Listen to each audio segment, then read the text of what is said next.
Welcome back to Kevin Pollak's Chat Show. I am, as always, Chat Show. How are you? What's been going on? Seriously, you got the holidays coming up. Fall is in full bloom. I need to know what's going on in your life. Write to us. KPCS fanmail at gmail.com. I'm going to read one of your fan mails from Mike in Buffalo in just a second. Sammy and Jamie not here. Some of you are writing already. KPCS fanmail at gmail.com asking, yeah, you keep saying Sammy and Jamie aren't here, but we get it, so stop saying it. Yeah, so we're going to be 9 years old? 10 years old. Oh, shit. We're going to be 10 years old this show in March. And the first 9+ years, we were live streaming video.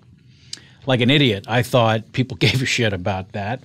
And it only took 9.5 years for me to realize, 80% of your so-called fans have been listening only all this time. No one has time to watch anything. And now that there are 642 scripted television shows, one of which is new and just premiered to historical numbers, which is what I'm going to talk to our guest about. One of the things, anyways, today. There's just too much content, man. You can't keep up. So, and also scheduling. I could get people to come in for audio more than the live streaming. You got to be there in Santa Monica every Sunday at 3. I don't even know how it lasted. Sam, can you help me? How that lasted 9+ years? Perseverance? That's it. That's the word. We've got a winner. No more calls. Pencils down. Okay, let's get to your fan mail. This one again from Mike in Buffalo. You know what? I'm just going to go ahead and put my glasses on, even though I put it in the largest print possible. Here we go. Thank you, Mr. Pollak. Hey, you know what? You've already put me off. Let's go with Kevin. Those of you writing in, I feel already old enough. Thank you, Mr. Pollak, for helping me keep my sanity these past few weeks. You see, I recently moved. I like starting a sentence with "you see." It makes me feel like I'm reading a novel from the 40s. You see, I recently moved with my wife, an 18-month-old son, back into the house I grew up in with my parents still living there. I'm 35, and let's just say it's been an adventure. Wowzy, wow, buddy. I'm already compelled by this story, and my heart is breaking, and yet I'm also happy for you and your family. You're all together. Is that possible? Both things are happening? Let's read on. I've listened and watched your show ever since LeVar Burton graced your set. Our first guest, episode 1. And now he does his own show out of these here auspices at the Earwolf. Isn't that right, Sam? Correct. The LeVar Burton? Yeah. I used to listen to your podcast on my way home when I worked in Brooklyn, lived in New York, or New Jersey, not the cool places like Hoboken. Is that cool now? The far places like Clifton. But that was a long time ago when I had disposable income and no child. The plot thickens. I'm thanking you for all the times keeping me in good spirits during all the hard commutes I had. And now that I'm a full adult, I am listening to the Jason Sudeikis interview you did, and the two of you are making me laugh out loud. For most of my life, I had a teaching job I loved. I left that job to be close to family, and I had to take a tougher job teaching. I now understand why some people are miserable. I see people punching a time clock and are counting the day until retirement. I thank you for bringing the positive attitude I need to know I will get out of this situation. Like your character once said in The Usual Suspects, in parentheses, wave AK-47 over your head at the guys on the boat, get out of my face. Thanks, Mike in Buffalo. Mike, thanks for writing, man. And yeah, you will. This too shall pass. This tough time, you say, is why you empathize with people who are miserable. Teaching job. First of all, thank you for your service. I say this to everyone in the armed forces as well as in the teaching world because, my oh my, do you deserve all of our respect and thanks because you're not getting enough of our money. That's for damn sure. So thank you for that, Mike in Buffalo. And those of you, we'd love to hear from you. KPCSfanmail@gmail.com. Share your stories, won't you? Please. I'm not going to put this off any longer. The headlines have insisted, and I agree, Fox has a monster new hit on their hands, according to historic numbers of viewers that tuned into the premiere of Mayans MC. It's not only the most watched cable series premiere of the year, it got that insane headline on every single demographic, which in of itself has the television world sitting up and taking notice. By the way, when I wrote that earlier in preparation for this, I thought, this sounds like, like a super pitch or something. I just love celebrating any show that breaks through the noise.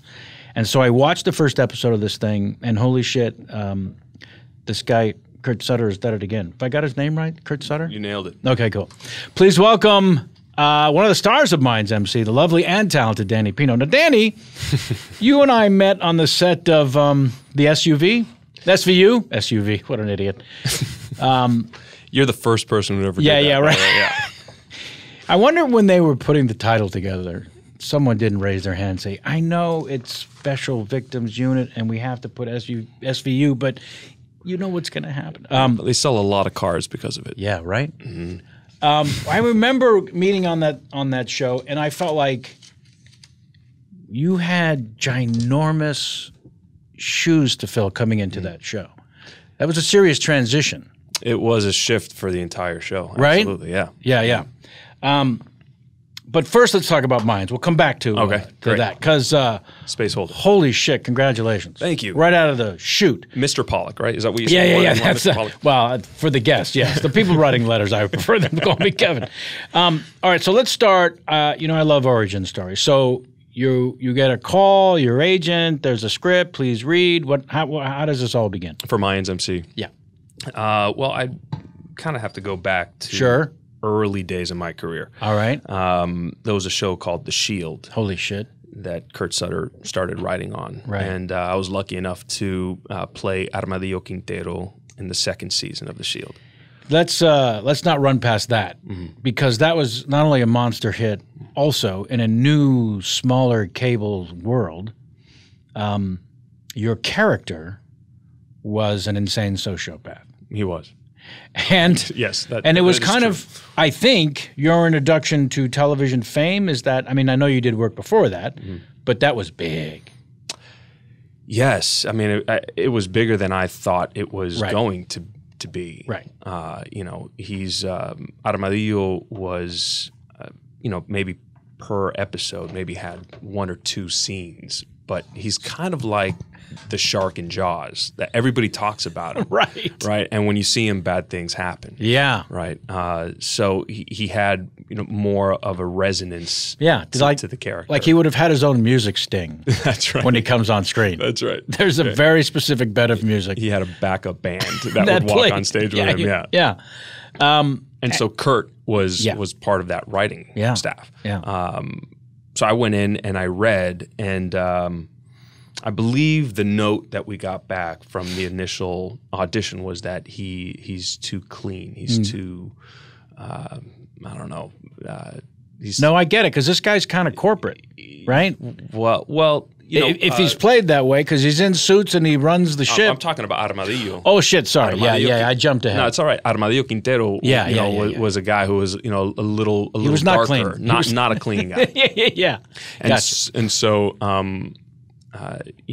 the casting directors said to me, Rebecca Mangieri and Barbara Fiorentino, they said, listen, you need to go and mess yourself up a little bit and come back in. Yeah. And so I did. I took a few days and just, got into character. Yeah. And when I went back in, I didn't come in the way I usually would come into a room and say hello to everybody and, it's great to be here. And I just, from the waiting room, from my car, walking into the waiting room. You were the guy. I was Armadillo Quintero. Yeah. Yeah. And that's not a comfortable skin to wear. Mm-hmm. If the well-raised and proper and well-mannered and respectful person that you are has to live in that skin, right? So you walk in, you're the guy. You walk in the room, you're the guy. And how does that go? It's uncomfortable at first, but there's a certain amount of power in not having to say good morning back to somebody and to feel justified in doing it. Well put. That's a very specific moment. Mm-hmm. when people are coming into the room and they've seen me, they saw my tape before, they saw me in the room before, and they're, hey, Danny, good to see you. And you just kind of look at them as Armadillo would look at them. That's great. And try and figure out, how would I kill this person right now? Specifically. Like just this person. Right. Just not everyone in the room. Just right now, how would I do that? So, it's, and that got me the role, which is, it's weird what we do. Right? Yes. It's strange and sort of an out-of-body experience at times. But not a lot of, these stories become legendary because actors think about doing that and then don't. We'd all like to and then don't. I asked James L. Brooks, did Danny DeVito really, for the audition for Taxi, walk in with the script in his hand and said, who wrote this shit, and then threw it down on the table and walked out? Did that really happen? Oh, man. And Jim said, not only did it happen, but when he left, we all waited for him to come back. We assumed it was a gag, and he was going to come back in. And when he didn't, we turned to each other and said, I think that's the guy. I mean, amazing. It was so ridiculous. Yeah. And I'm sure you have. I've been on the other end of that now and had people come in to audition. And the ones who take that gamble, it doesn't always work. No, it doesn't always work. It usually doesn't work, is fair to say. So I think when it does, it has such an impact. Somebody referenced this phrase. It's called, they refer to it as changing the air in the room. Yes. You change the air. When people come in, they're holding their coffee, they're having their bagel, and there's and now they're putting their cell phone down. Right. And there's a sociopath just waiting for them to finish doing what they're doing. Can we wrap it up? Because I've got stuff to do. I've got to go kill people. I've got to go do something, Yeah. But that was very early on in my career. And, 2003? right around there. Yeah. Very fortunate to do that. And, maybe I think it did 5 episodes of The Shield before I got shanked in a holding cell. Which, made sense. It made sense. He deserved it. Yeah. I usually try not to judge my characters, but right. I mean, that was pretty far gone. But that's where I met Kurt. Yeah. So it is a actual friendship sort of forged? Because a lot of times writers, especially not the showrunner, which he wasn't. Sean Ryan was. Right, of course. Who's also played in my poker game. I miss Sean. Great guy. Great guy. Yeah, Holy fantastic. They both crap. are. Yeah, right. Exactly. They both are. And it's great when good people and talented people actually succeed to a level that they should. Without question. Because that is another thing that people take for granted. It rarely happens. It's true. Yeah. So that was the beginning of you and Kurt. Correct. So this time around. So, Kurt and I, we were friendly, but I wouldn't say that, we didn't talk every day. And sure. I certainly, kept track of what he was doing and, respected what he was up to. And we had mutual friends. And right. And so when Mayans came around, I knew that it was going to be impactful. When you read it? No. Or when you heard about it? When I heard about it. When I knew that Kurt was involved and this is what his next step was going to be. And I had known Sons of Anarchy and I knew what that world was like. And coming from SVU and Cold Case and being playing a detective for essentially 11 years respectively between the two, I thought, I think Mayans could be interesting because it's such a shift in gear. And as as an actor, you want to challenge yourself with range, right? Please, you want to feel that. Can I really do this? Challenge myself and have other people give a shit. That's right. That's right. When they see me challenge myself. Yeah, and there's so many reasons that Mayans was attractive to me. I mean, not only Kurt Sutter, the Kurt Sutter of it all, the FX of it all, right? Yeah. How they allow for so much creative freedom. Tremendous amount. Yeah. Like they seem to be the first sort of hands off. Let's get the most brilliant people on our team and actually let them do what they do. Right. Yeah. And not get in the way. Right. Support them. Broadcast networks, for the most part, and some other cable outlets, I've talked about it on the show, have a savant-like ability to find the chi of why something is great, the epicenter, and then they add water right to that specific point. But it's a savant ability to find the chi. It really is. Like, what is the thing that makes this show special? Let's water that a little bit because we want more eyeballs. Yeah, that the effect of allowing for somebody like Kurt Sutter to tap into that chi, and allow it to grow in an organic way, is dangerous. Yes, and absolutely. that's why people love to watch that. Well, there you go. And as an actor, that's why you love to be a part of it, because you really don't know what is going to happen from episode to episode. We're as much of an audience member as we're shooting, because you don't get a script until a few days before. Yeah, you have really no idea what your character is going to go through. Pretty exciting. Yeah, it's challenging, and ultimately the writing speaks for itself. Yeah, that is the blessing. Kurt definitely created a successful tone with Sons, and also created this worldwide audience that was just waiting to see what he was going to do next. In addition to that, when you talk about Latinos, Latinas, Latinxes, a cast that is the majority, highlighting the fact that we are not monolithic, right? Yeah, right. There are so many different opinions and shades, approaches, dialects. Right. The demographic it's just a huge spectrum. And so to have this talented cast playing these varied roles, written by Elgin James and Kurt Sutter and our very diverse writers' room, right? With directors who are female and Latinos and Latinas, and you have this eclectic blend that you can't help but see on the screen.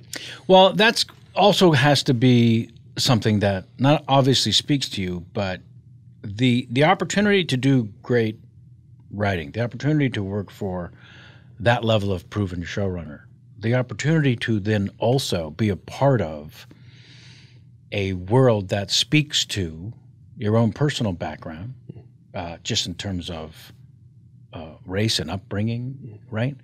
It's like we were talking briefly out there about my involvement in the Maisel program. I never really played the loud Jew before. I grew up around them, but I never played one before. And I'm having the time of my life, and I wasn't even aware when I read it that I was tapping into the uncles who yelled at each other at Passover. So another interest is when you're reading the script and walking into this world, what are you drawing from culturally in terms of family and personalities that you might have grown up with? You can't help it. You can't help it. Yeah. That's part of your DNA. That's right. And I think it's so valuable because that's your starting point as an actor. Yeah. And I think if you don't realize that, then you're overreaching past something that's vital, right? And why? And why would you? Yeah. Right. Talking about the show in broad strokes, in terms of the writing and the cast and the directors and the crew and the writers and whatnot. All of that is important. It is not irrelevant that we are a mostly Latino, Latina, Latinx, Hispanic cast, right? But it's all about the character. Yeah, and the human experience. That's all you. I mean, as well. It's all you got. Yeah. And so, what was the most singularly attractive aspect of this project was Miguel Galindo. And you know, initially when you hear from your representatives, you know, they're interested in you for the head of a cartel. And I said, you know, why would I ever want to play the head of a cartel, right? That's, you know, in and of itself, stereotypical, right? What you'd anticipate a Latino, right? And then they said, oh, and by the way, it's Mayans MC with Kurt Sutter on FX. And I said, let me finish. It's a classic, let me finish. Oh, one of my favorite setups and payoffs of all time. Let me finish. Let me finish. Why the hell would I? What now? Exactly. So it changes everything. And what you learn is, you know, it's a stereotype and it's an archetype in lesser hands. Yeah. And not all characters of that ilk are the same. Sure. And not in his hands. Not in his hands, and not in you know, in these writers' rooms. Right, hands. of course. And not with FX, because, you know, they know to avoid those pitfalls. Yeah, what are they going to care about the stereotypes and you know, it's just pandering. That's not what the network's about. It's not what the network is about, and it's also about you know, kind of putting that on its head, right? Yeah. Just turning it around, and how can, you know, by telling this story, turn it into one of the references that Kurt, you know, kind of begrudgingly talked about as we were developing Miguel early on was The Godfather, right? It's such a huge influence on, you know, any story that has to do with organized crime, no matter how you tell it. The Godfather 1 or 2 or 3 is. Let's go to certainly 1 and 2. Yeah. Let's go to the most important work of in the cinema that is based in family and crime. Absolutely. Right? Yeah. Let's go to the source. That's right. From high atop and be inspired. Be inspired by it. Yeah. And then make it specific and original. And then make it our own. Yeah. And I think that it was a shorthand in a way. You know, we certainly had to fill in our own backstory, and right. You know, maybe a few episodes you'd be able to draw some similarities, but we're so far gone now on episode 6 that just aired, away from that initial idea, inspiration of The Godfather. But, you know, it does buoy you in a way. Sure. And it inspires you to think outside the box of what that structure is. But, you know, to be with somebody as creative as Kurt Sutter, you don't know what's coming, but you know it's going to be good. Right. There you go. That's literally it. Mm-hmm. And so let's talk about, I didn't see the background in terms of whether this, based on Kurt, was a put series or a pilot, or how does that process work for him? Now, from what I understand, Kurt was approached saying that there was an interest in did he have any kind of project that he was interested in doing where, you know, Spanish was involved, right? So that it could cross over into Spanish-speaking markets. And, you know, he hadn't really thought of it, but he said, you know, we had the Mayans and Sons of Anarchy. Maybe, you know, that would be of interest. And I think that kind of, you know, stuck in the craw of some people, including Kurt. Right. And here we are. Yeah. Yeah. And so you get the script, you talk with him, and you start shooting. No, it wasn't that easy. No? No. No. Yeah. No. He, you know, I get. So they shot the pilot, the initial pilot, and they decided to reshoot the initial pilot. And where did they shoot? They shot here in Santa Clarita in Los Angeles. And so at some point they decided to reshoot the pilot. And they rewrote some characters. Miguel Galindo was rewritten. I wasn't part of the original pilot. Okay. And so I get a phone call saying, you know, they're reconceiving this character. Would you take a look? And so they sent me some sides that ultimately did not belong to this version of it. So it might have been the older version of it. And they said, you know, see what you can do with it. And would you come and read? Right. And, you know, I know Kurt. Kurt knows me. I've been working. I'd done Cold Case and Yeah, what was Cold Case? 7, 8 seasons? we did 7 seasons. It's very serious, very wildly successful show. Yeah, I did very well. And then SVU, Monster Mash. So okay, you hear that and you say, well, there's a part of the actor that feels I've done work, and we did The Shield together. Specifically meaning you know what I'm capable of. That's specific. The issue. Right. That's the point. But at the other side of that coin is how badly do you want to work with these people and how badly do you want this role? Is this something that you're willing to go in and claim? Right, for yourself. Yeah. And I knew immediately that I was going to read for this role, that I was going to, do my best. Yep. And I felt like I understood who he was or who he could be. Right. And I'm not wrong. There's a corporate aspect. Oh yeah, no, he's an interesting character in that he did not begin the cartel. Right. His father established the cartel, so he really came out of the streets and established this thing. Blood, sweat, and tears for years up until the point that he was successful and he had his son. And his son he wanted to protect and sent to the United States to boarding school. Right. His son stayed in the United States to protect him from the violence, and graduated ultimately from Cornell. Mm-hmm. So he's academic, he's strategic, he's well educated. So where because that's what I felt. I was super curious about, because I love that storyline, right, up to that point.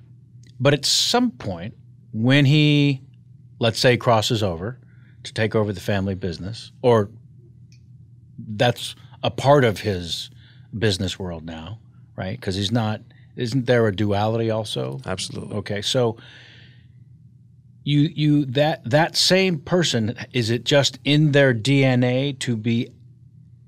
You have to be ruthless. You have to stare down the members of the Mayans in the first episode and say, if I don't have this corpse, I'm going to have one of your guys as my corpse. So you can't just say that as a wildly successful businessman who graduated from Cornell. You have to say that as a ruthless annihilator of humanity also. Well, Mr. Pollock, I mean, it really is fascinating. Yeah. You can't fake that. The character cannot fake that. Kurt and I, we talked a lot about that. We agreed that he's not a sociopath. Can't be. No, he's a businessman. We agreed. It's interesting because it kind of happened in a serendipitous kind of a way.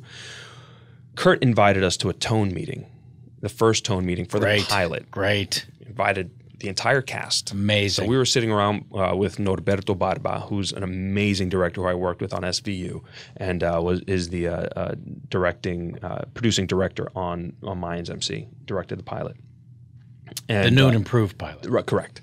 And we were there, listening to these two artists talking about the vision for the pilot, which is an amazing thing for an actor. It was amazing, and never happens. Never happens. No.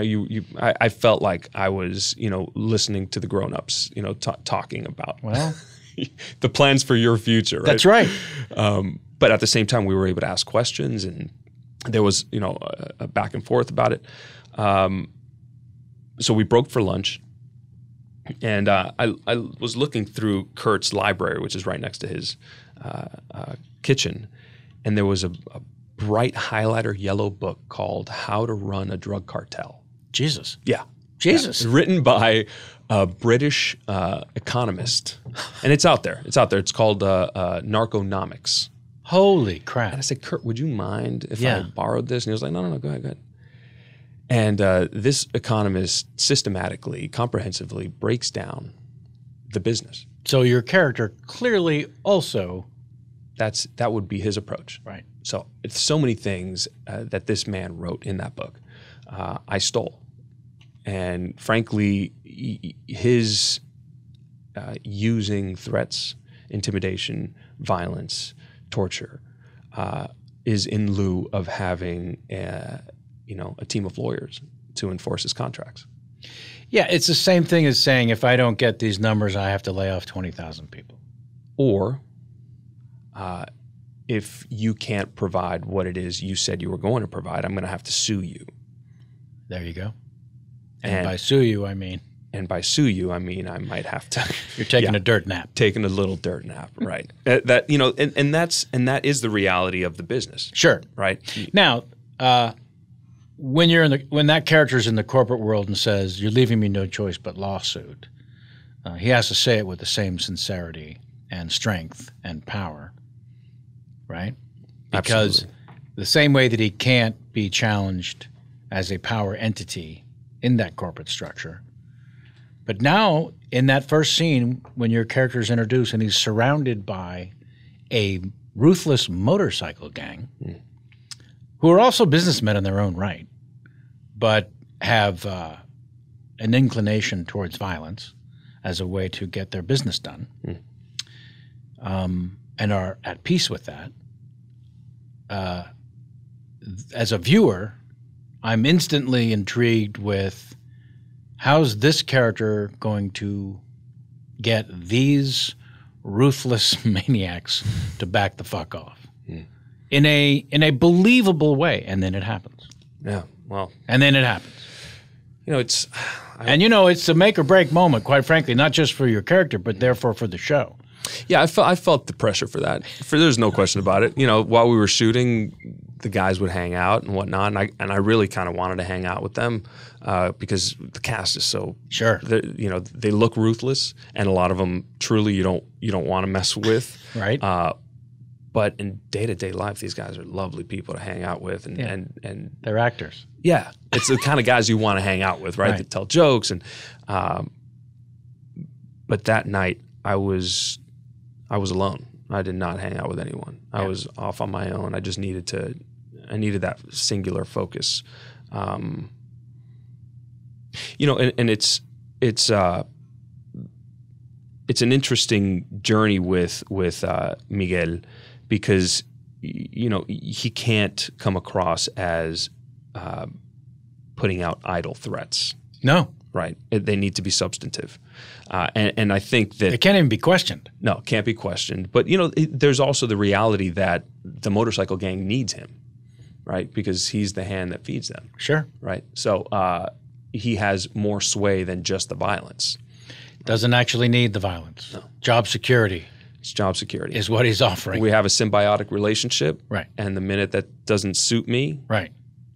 That's a bad thing for you.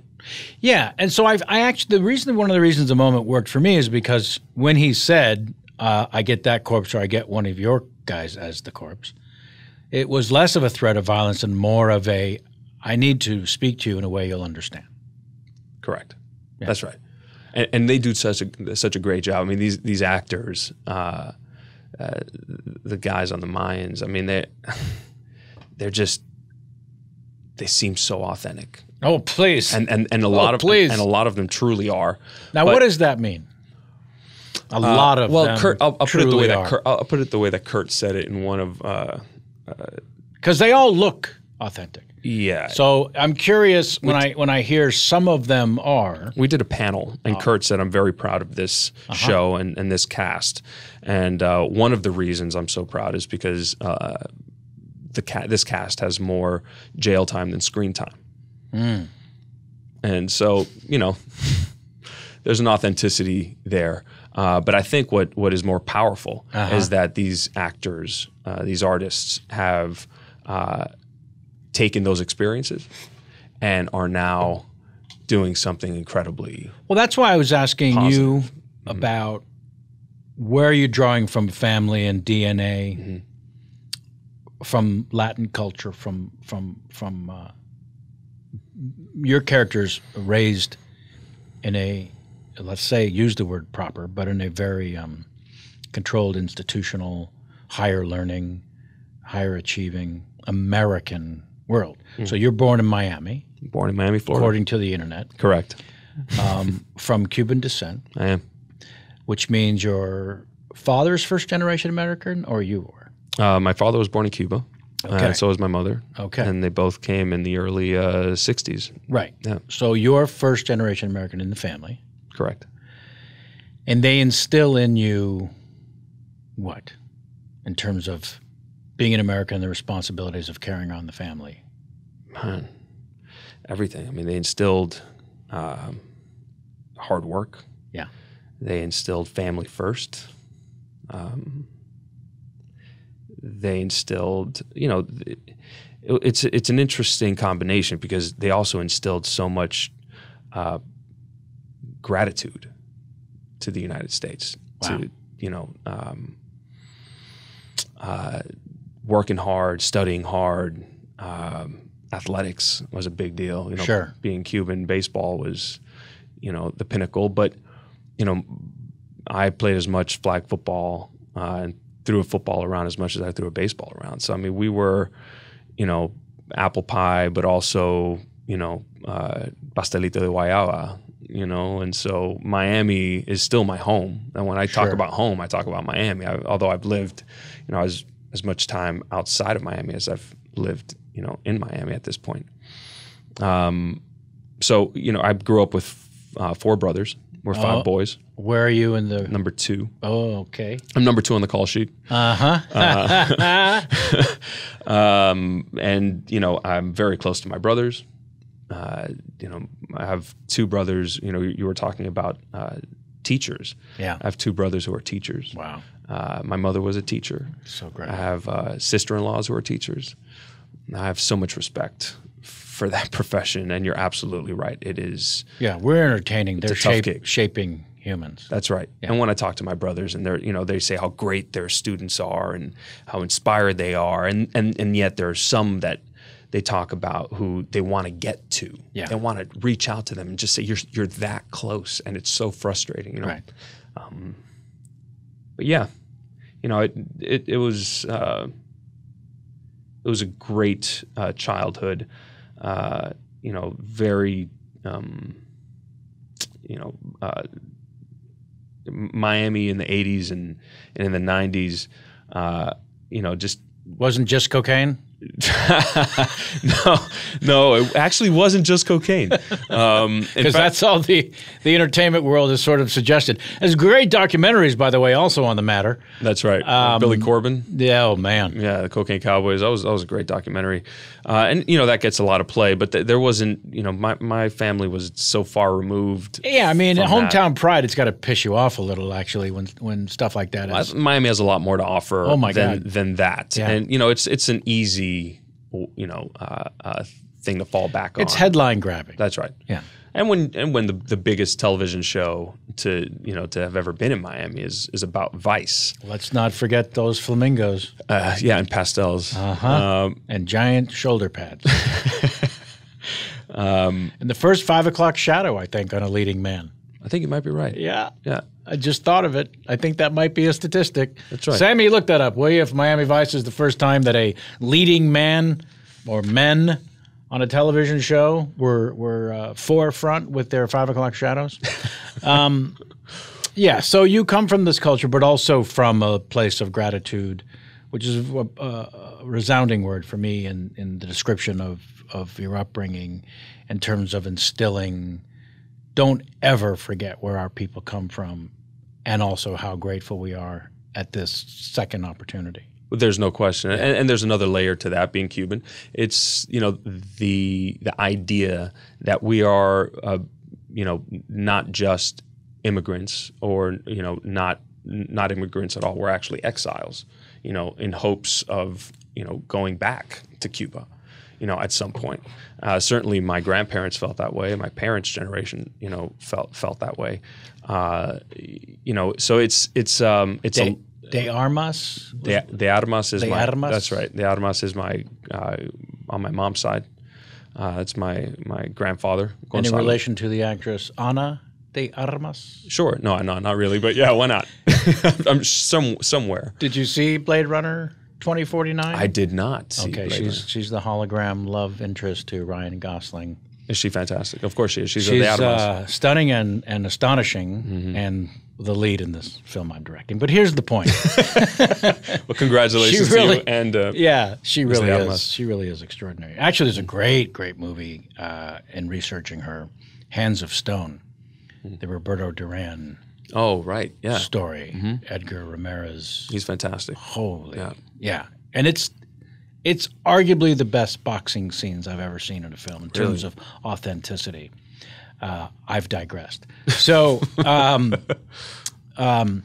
but, you know, I think Roberto Duran, when he reached the pinnacle, and then you always have to have the slide from success. Yeah. I think that happened in Miami, if I'm not mistaken. I think he was someone who suffered from the vices available to those who succeed.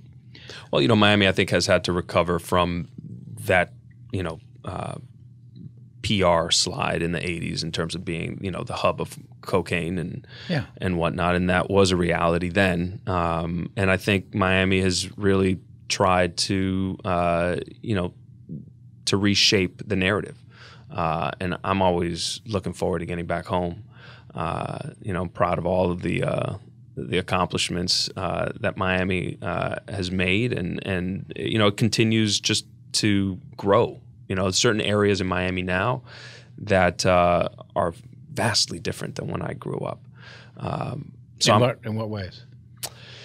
You know, the art scene, visual arts, has really exploded in Miami. So, you know, you drive through certain neighborhoods, and now there are these just eye-popping murals going up by these amazing artists. So there feels like there's and it's homegrown. And it's it's homegrown. I mean, there's an Art Basel element to that as well, but a lot of these artists are from Miami. So, you know, and around that art, neighborhoods have, you know, begun to change, and so it feels like there's a inertia, you know, creative inertia, momentum building in the city. And, you know, I'd love to be a part of that in some way as a storyteller, as an actor, as a writer and artist, you know, to develop something that maybe reshapes the narrative from, you know, the Don Johnson, you know, era, which was fantastic. Well, it's in your hands. You do have your own pedigree as a writer, and I want to talk to you about that process as well, please. As a proud member of the WGA since 1987. Congratulations. Well, you know, in 1987, I was fifth lead on a sitcom of only 5 leads. And, you know, I was really a stand-up comedian who, you know, you just audition for every sitcom, basically, is how I started. And I got fifth lead on this show, and it took place in a retirement community, and my guy was the little shithead corporate guy who ran the place and didn't like older people. The 4 stars of the thing were the retirees, of course. And I just wanted to boost my character's storyline in an episode. So I pitched an idea. Paul Dooley, wonderful actor, played, and I was sort of his nemesis, this young pisser who ran the place. So I said, well, what if his daughter comes to visit and she falls for me? Wouldn't that be the worst thing that could happen to him? And the showrunner, Barry Kemp, great guy, came from Newhart, said, that's a great idea. You want to write that? And, you know, like that scene where the actor meets with the director, and the director says, so this is going to call for some horse riding. Do you ride? And the actor is trained to say, I got a saddle in my trunk. Right? So when Barry Kemp says, that's a great idea, do you want to write that? I said, absolutely. Hadn't crossed my mind, didn't know it was a thing. What the hell are you talking about? That's fantastic. Yeah. Also not knowing that as a sitcom, the premise was going to stay the same, and maybe 2 of my jokes, and then the rest was going to be completely rewritten within an inch of its life, and I would get screen credit and be allowed to join the guild. So when does the interest to fall in you to write and want to contribute, but also have a voice in what your work is? I mean, I guess the genesis of it probably started at Florida International University. You know, part of graduation, you have to write your own one-person play. And I love Edgar Allan Poe. And so I wrote, you know, one of his famous pieces is called Alone. It's a poem. And I thought, well, that's clever. I'm alone on stage. There's a built-in title for my piece. And I just incorporated how they found him it was a metaphor also for, show business. They found him delirious, drunk, and unable to be coherent a few days before he died. So, I thought, well, that's perfect. That's how I can get in and out of his short stories and his poems. I could just set it when he's being incoherent right before. So you're portraying him. I'm portraying him, but I'm also him within his stories. Holy crap. Right. So that kind of started the idea of writing. And then I did a little bit of it in graduate school at NYU. But specifically, Greg Plagueman, who was one of our showrunners for Cold Case, invited me to lunch. And he says, there's this great Vanity Fair article about Cuban baseball. And he knows I'm Cuban. He knows that I love baseball. And he said, I'd love for you to provide some color commentary for me so that I could write the script. Wow. So he sends me this, it's like a 20-page article about Cuban baseball and how Cuban baseball players are being plucked out by managers, and then managers are then being paid huge sums of money once the teams, sign a contract with this player. And so a few days before our lunch, he sends me this article, and I read it through, and I knew immediately that I knew what the story was, having been on the show now for 6 years. It was in our sixth season. And I showed up to lunch, and Greg said, so what do you think? And I took out the outline for the episode. That you had written. That I had written. Because I knew the show. And I know the story. Yeah. Except that my outline was like 25 pages. You mean instead of 2? Instead of, maybe 1. Yes. Way too long. And so I learned to edit. Sure. That's all. That's the whole damn thing, man. That's it. Editing. Cough out that first draft because it don't matter. There's something getting beyond that cursor, looking back at you, blinking, and just getting over the pressure of being right and being perfect. Or just precious with any of it. Precious, absolutely. Yeah. And just putting it down. Yeah. And so that's what I did. And Greg said to me, do you think you want to write this with me? And so I said, absolutely, I'd love to write this with you. But then he got busy, and so Elwood Reed, who's achieved quite a bit as well as a writer and executive producer, we co-wrote it and had an amazing experience because you also essentially produce it. Sure. So I'm sitting in casting sessions, we're looking at, takes together, and so you really got to look behind the curtain, got to peek behind the curtain on that. Oh, yeah. Television is controlled by the writers, yeah. Whereas film seems controlled by the director. Directors more often than not, yeah. And so, the second one I co-wrote with Adam Glass, but I actually pitched, between the 6th and 7th seasons, I pitched the writers 3 ideas.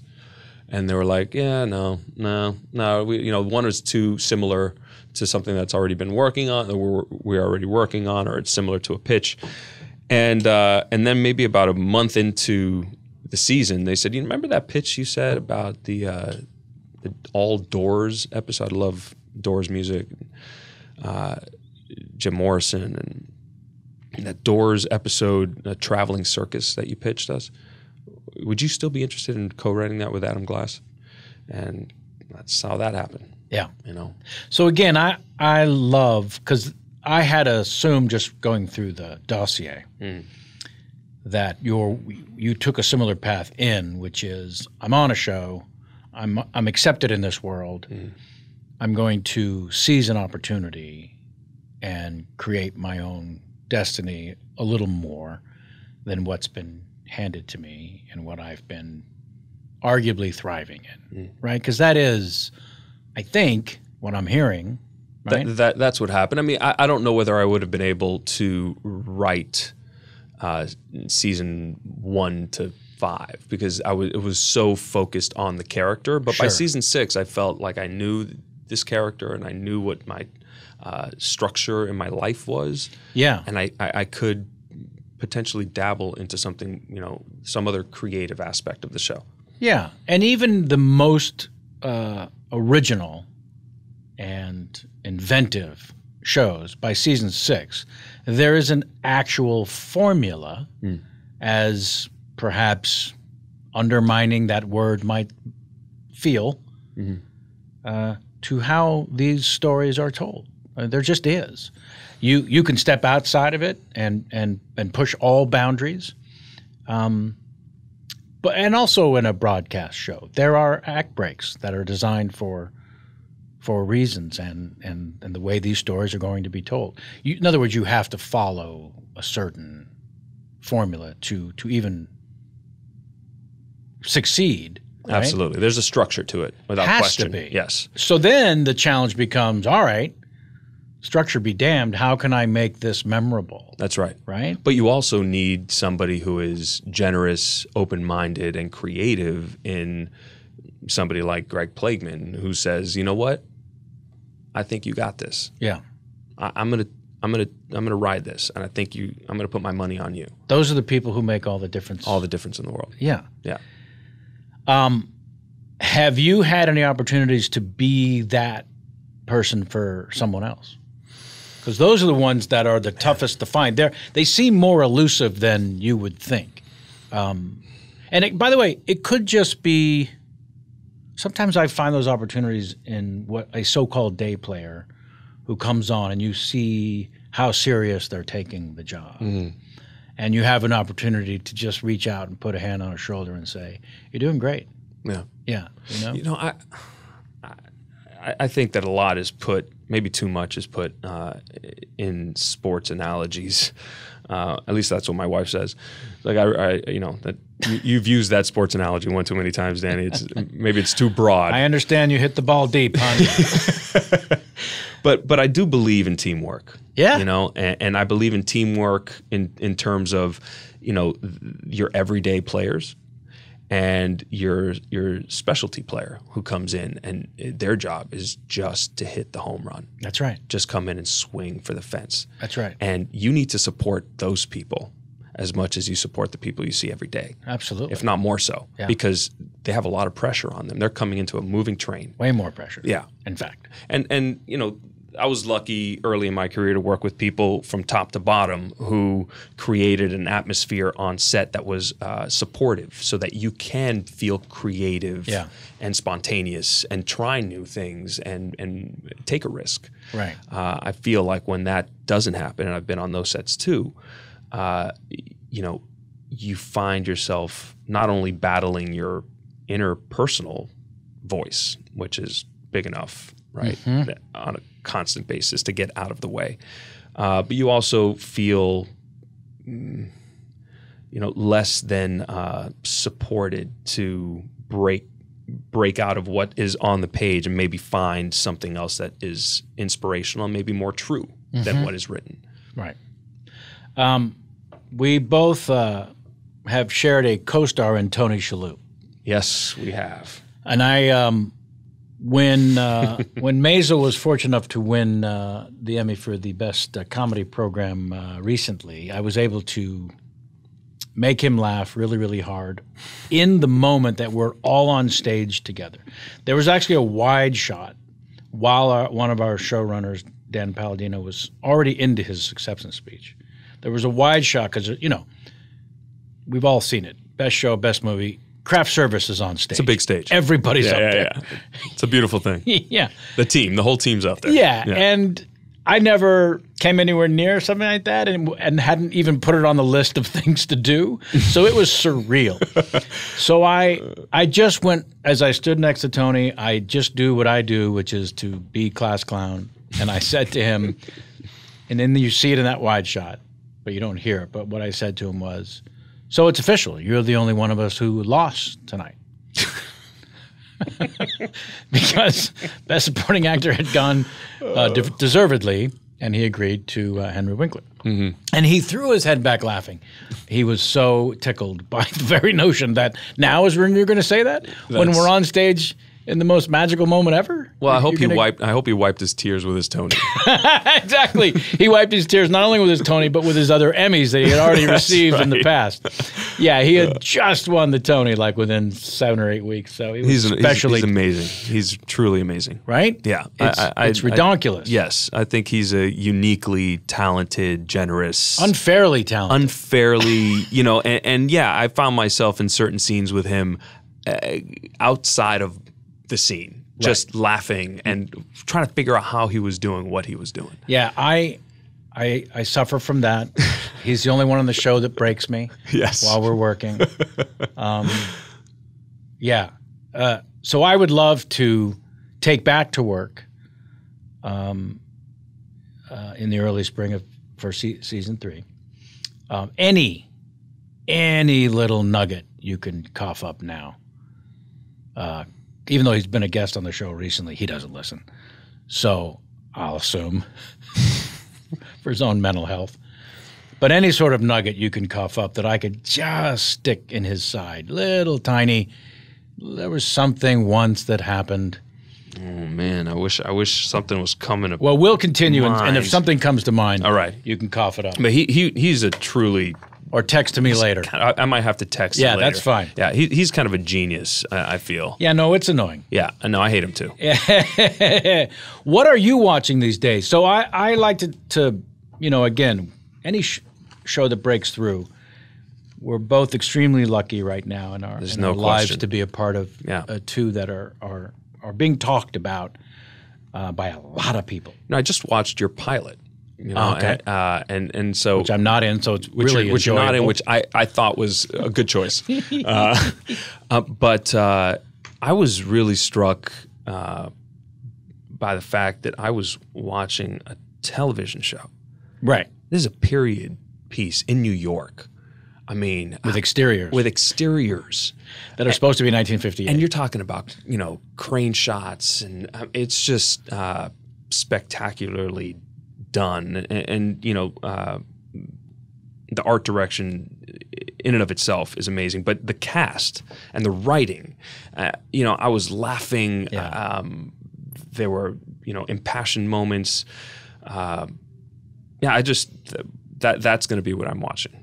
So okay, cool. And it's not just because I appreciate you're here. And listen, here's another example of when we're fortunate enough to be involved in something that has its own magic dust, that it reaches across every boundary, I'll hear from 20-year-olds that are obsessed with this show that takes place in 1958, with music from 1958. Maybe the wardrobe is flashy and they like. I mean, I'm trying to dial in what does a 20-year-old give a shit about this show of the Upper West Side Jews, and it's so far beyond that. Well, the show's about breaking boundaries. That's right. And there's so many boundaries that need to be broken every day, and we're facing them now. Empowered young woman at the center of it. Funny, talented, thoughtful. Yeah. I think there's so many things that are positive about the show. That is until you show up. Episode 2 is really a downward slope. But I would encourage you to watch a show called Patriot. Have you heard about this show? Patriot. Yeah. I think I have heard about this show, but tell me about it. So it's like the Coen brothers, Wes Anderson and Soderbergh got together and did a show about espionage at the center of it. It is a dark, twisted, funny, but drama. I'm sold. Yeah, it's nuts. It's nuts. I'm not going to say anything more. Fantastic. I just like to talk about what are you watching, what's Patriot. out there. Yeah, Patriot. Yeah. It's a show that not enough people are talking about. That's crazy good. Okay. Give me any memory from an early audition where it really put you back on your heels in terms of, oh shit, I've got to do more of these. Oh man. Yeah, because we all go through so many of them. Like I tell the story where the first manager person that said, come to the office and read a scene, who saw me do stand-up and said, you may have something, come to the office. And the first time I looked at sides, I had no formal training. I'm just an idiot. Kevin, there's so many of them, man. It's like, it's not, which one do you want to hear? Which one do you want to hear? I think the one that was the most heartbreaking for me, and I'm going to try and get through it because it still stings. If you want to lie down at some point, I think I might lie down on this table. I went in. Not going to say what it was, but that's fine. I went in, and the casting director didn't want to see me because I was new. Sure.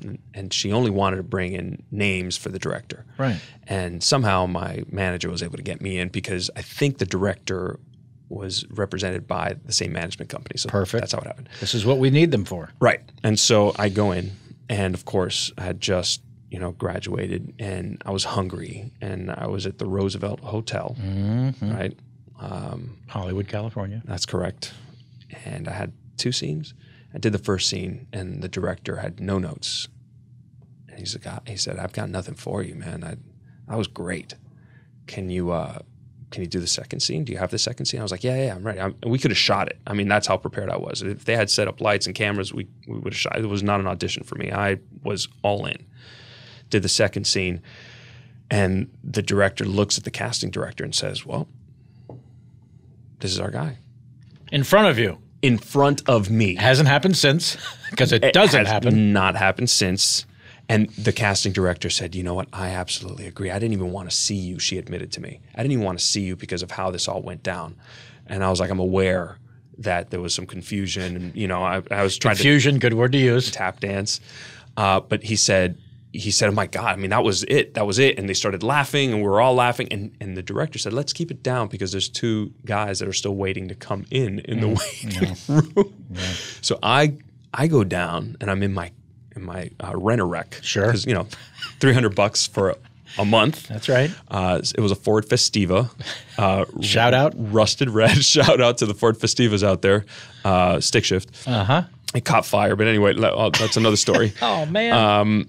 And so I take out my flip phone, and I call my agent. Yeah, you do. And I said, "I got it. Buy some champagne." I got it. And they were so excited. They were like, "Oh, but Danny, listen, let's see what they're going to come back, and we'll figure it out." Yeah, but they said. And I was like, "No, they told me I got," and I am crying. Kevin, I'm crying because in fact, I don't have no money. I'm in debt. Yeah, of course. Right? Yeah. You owe. I owe. And, I called my wife, and she was crying, and, she was working, trying to, she was teaching English so that we could eat. Sure. While I would audition in this Ford Festiva all over town, right? With a single Thomas salary guide. and a teacher salary at that. Right. And a Thomas guide getting from, you know how it is, right? Love the Thomas guide. Well, 3 days later. 3 days? 3 days later, I get the phone call. And the phone call's from? From my agent. Yep. Who says? John Leguizamo is going to be doing this role, but they'd like to offer you the role of a burn victim. See, this is exactly why I asked the question. None of us want to go back to the audition world of stories, and then one of these comes up. Mm-hmm. And it's just a perfect example for anyone listening who's starting out, who's thinking, how am I going to get through this? Yeah. Because I auditioned easily 200 times before a single person said, we'll see him again. It felt like they were not only saying not you, they were saying, how about anyone but you?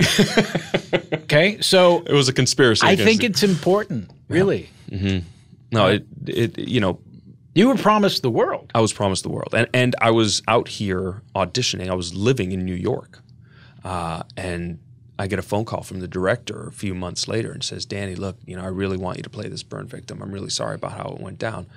And so they fly me back out to Los Angeles to play this burn victim. I show up on set, and they put this wrap all over my face. Better believe it, right? You're a burn victim. So I said to the director, I was like, "You can't put that wrap on my face, man. My parents are never going to know that it's me, and I'm trying so hard to let them know that this was a good decision for me to, go to acting school and whatnot." So whatever, we negotiated, and so you can see my right eye. Yep. But it's all full of scarring. Oh God. Anyway, so there you have it. Yeah, you got the role. Kids in the picture. Later, he becomes a star. Man, oh man. Cannot thank you enough for coming by and spending an hour with us. We've reached a point in the show that's called Ask Kevin. Mm-hmm. You're allowed to ask me one question. It could be a sincere question. It could be a silly, meaningless question, or neither of those options. But you only get one. Oh, man. Nope, don't think of something important. That's not what we're looking for. Really? Yes. Oh, wow, because I feel like I could take something from you here. I think All right. I never give up an opportunity to talk to somebody who's I'm- achieved the things you've achieved and worked with the people you've worked with. All right. You know? You want me to show you on this microphone where Kevin Spacey touched me? Is that what you're looking for? That is for joke purposes, people. There's nothing funny about I that. I feel so bad for laughing at that one. Yep. Well, that's what jokes are for. Yeah, to I guess relieve you're right. I guess the you're pressure right. valve. Send all letters to Kevin Pollak, Yep. please. Care of earwolf.com. Okay, here you go. Yep. I have a question for you. What do you feel, since we're actors talking about acting, what do you feel is your biggest inner challenge as an actor when you get a role? What is the I know thing? the answer. What is that? To not Craft get, service. To not get caught acting. That's it. In fact, I'm so dialed into that. You know, I told you a story earlier off mic about the fancy Tom Cruise pen, which That's right. that is now massive in the Pollak annals. Excuse me? Yeah. And but on that set, I went to J.T. Walsh, this great Chicago character actor who plays Markinson, Nicholson's right hand, who ends up taking his own life. Spoiler alert. But he's this brilliant character actor who is such an inspiration. Came up through Mammoth. So I went to his trailer and I said, I have to confess, I'm a comedian. I've had no formal training. I've done a handful of movies before this. But I really feel like this is the movie I'm going to get found out on.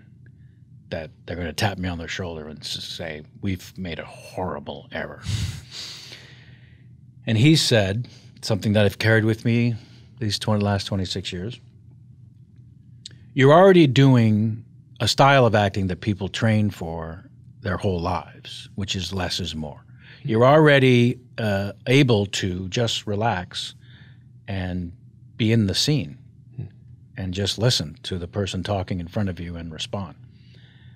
What you have to learn is there is a second half to less is more, which is nothing is best. If you can actually do nothing in the scene and pull attention and focus, you win. So until my blowhard character in The Marvelous Mrs. Maisel, I have made a career out of doing nothing. But what I came to love and celebrate is that in a scene where doing as little as possible in terms of authenticity, in terms of being present, just don't ever get caught. Like I'll do a take, and you know that feeling of, ugh, that was acting. Mm-hmm. That was schmacting. I don't know that feeling, no. Yeah, No. You've heard about it. I've heard of it. You've heard tell. It. I've seen it. You've definitely seen it. Yeah. So of course. That is the worst feeling in the world to me. Sure. I think maybe in my life, there's a lot of pains that one can sense and feel. That is the most deepest, darkest thing that I try to avoid, that feeling of ugh. And that's it. Where do you think that comes from? Where do you think the feeling that, being found out, being a phony, right, not being real in the scene, which is all anyone's asked me to do today on the set, yeah, just don't make me feel like I'm watching an actor. Right. Yeah. Don't take me out of the situation by indicating or yeah. Yeah, like I was saying, when you have that moment with the Mayans in your very first scene, it has to end with you not taking me out of the scene, right? Yeah, yeah. No, I understand. I understand that approach, and that's a demon that I think about often. Right? Yeah, every day for me. Because it's a balancing act also of, there are actors who don't do anything, and it looks like they're not doing anything. Right. Like they're not committed to the given circumstances at all. Right. And so that's to say that, yeah, you need to be invested. Well, by yeah, of course. And it's a great point. I like to joke I've done nothing and made a career out of it. But the truth is, it's just I've not I've tried desperately to not show any acting. That's all it's been. Yeah. Do you remember your handle on SVU? You played a judge, right? I played a judge. Do you remember Pervy judge? Yeah. Do you remember what your handle was? I do. The name of the judge? That you had an online handle where you would go onto a kind of a sex website. My character. I remember it. Yeah. The judge. You remember judge. I do, because I remember laughing at your delivery nonstop all day long. I do remember making you laugh about something. Yes. Yeah. Your handle as the judge. His online moniker. Special Victims Unit was... And you paused just like this when we asked you, and you said, big gavel. It just came back to me. It just came back to me. Brilliant. Yeah. Yes. You and your co-star and That's not timely right now, is it? Had a couple of laughs. Oh, man. Yeah. Oh, man. Anyway. Oh. Yeah. It's a shame it's taken, because it really would apply. To others. All right, now it's time for Kevin's pop quiz for you. I'm nervous. Between 5 and 15 possible points available for each of these 3 questions. Once the final score is tabulated, it'll be posted on our website along with the current standing among the top 100. Are you ready? No. Okay, perfect. You've already answered the first question correctly, so I guess there are 4 questions. Question number 2. Keith David or David Keith? Keith David. Correct. Question number 3, Carl Weathers or the weather in Carlsbad? Carl Weathers. Also true. Last question, Steve? Oh, yeah. Yeah, there it is. It's a perfect score. Oh, my God. Wow. He just leapt to the top 100. Wow, I was sweaty on that. That was insane. Amazing. Because you are competitive, because you love baseball, and it all came right there. You were at the plate, and the bases were loaded. It just happened. I saw it. Gosh, my life flashed before me. And then you nailed it. Thank you, Danny, so much. Kevin. Thank you. Honestly, great to see you again. Same here. Congratulations on the success of the new show. Congratulations to you, my friend. Yeah, and yeah, great. So please sit there uncomfortably while I wrap things up for the folks at home or wherever the hell they might be. Oh, man. That is Danny Pino. I'm going to suffer with that pronunciation. How would you say it? Pino. Just Pino. Pino. It just means pine tree. Yep. There you go. Big gavel. This is Big Gavel saying thanks for joining us for this particular episode of the Chat Show. Thank you, Sammy, the engineer to the stars. Sure, and you should know that the internet does not say who had the first 5 o'clock shadow, but the Wikipedia for 5 o'clock shadow says the style was worn and reinvented by Don Johnson. Bing! We've got a winner. No more calls. Pencils down. Thank you for that, Sam. Again, that's why he is engineer to the stars. And thanks to all the folks, fine folks here at the Earwolf Studios. Again, come on by and say hello. They'd love to hear from you. Just drop on in. Tell them I sent you. Love from Sammy and Jamie. Until next time, and as always, get out of my face.